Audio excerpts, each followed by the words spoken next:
Alright, so we did example 2A6 for our video problem.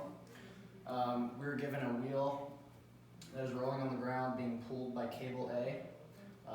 VA is shown in the sketch. Point C is no slip. We are given VA equal to 2 meters per second, little r equals 0.4 meters, and big R equals 0.8 meters. We were asked to find the velocity of the center O of the spool and the angular velocity of the spool.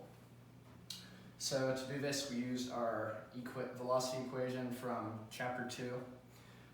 We set VA equal to VC plus omega cross RA/C. VC is 0 because of the no slip condition. So then we're left with a cross product of omega and RA/C.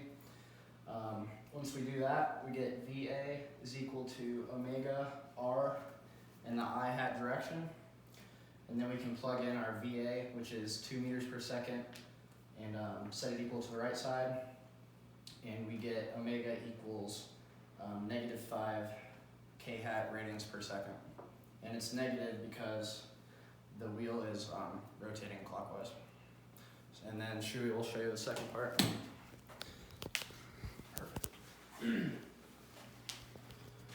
So because we were able to find the omega value through the first portion of the equation, we can then go in and plug it into our second one, where we use VO and VA to solve for the velocity of VO.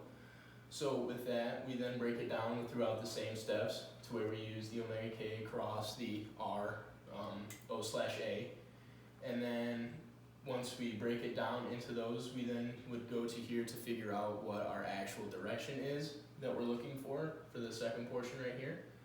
And once we break it down into our final stage, we would have V naught equals VA in the I component plus negative omega R in the I component, because everything is traveling in this direction.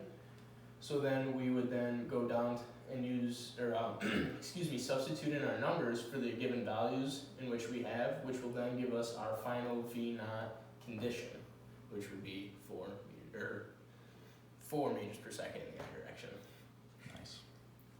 And there you go.